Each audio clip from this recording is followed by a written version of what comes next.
Hi hello வணக்கம். நான் உங்கள் சாந்தி சேனல்.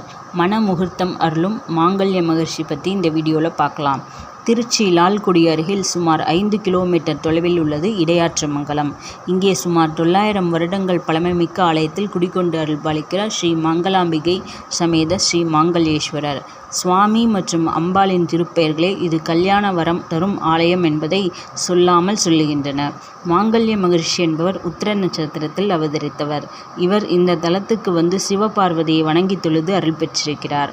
அகத்தியர், வசிஷ்டர், பைரவர் ஆகியோருக்கு மாங்கல்ய தாரண பூஜையை நடத்தி தந்தவர் மாங்கல்ய மகரிஷி.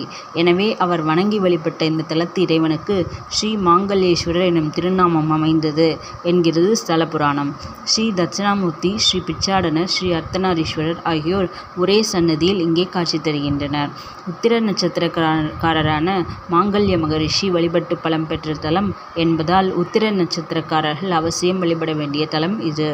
திருமண பத்திரிகைகளில் மாங்கல்யத்துடனும் மாலைகளுடனும் பறப்பது போன்ற தேவதைகளை பார்த்திருப்போம்.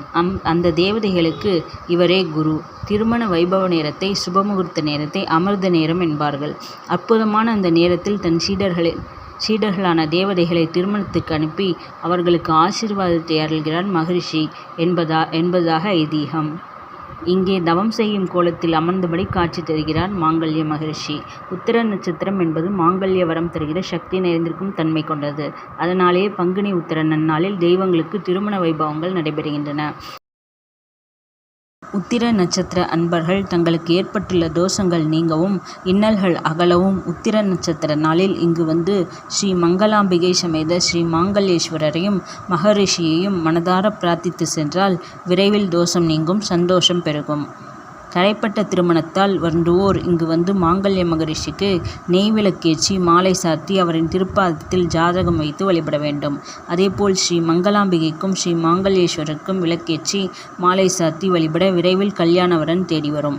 பிறகு 3 மாலைகளாக வாங்கி இனிப்பு, தேங்காய் ஆகியவற்றுடன் வந்து நேர்த்திக்கடன் செல்கின்றனர் பக்தர்கள்.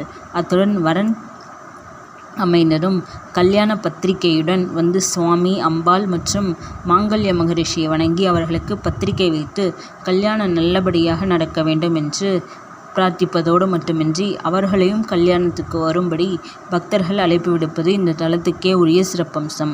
கல்யாண வரம் மட்டுமின்றி குடும்ப ஒற்றுமைக்காகவும் கணவரின் நீண்ட ஆயுளுக்காகவும் இங்கு வந்து வழிபட்டு வரம் பெறலாம். இந்த வீடியோ உங்களுக்கு பிடிச்சிருந்தால் லைக் பண்ணுங்கள், ஷேர் பண்ணுங்கள், கமெண்ட் பண்ணுங்கள். மறக்காமல் சாந்தி சேனலை சப்ஸ்கிரைப் பண்ணுங்கள். நன்றி, வணக்கம்.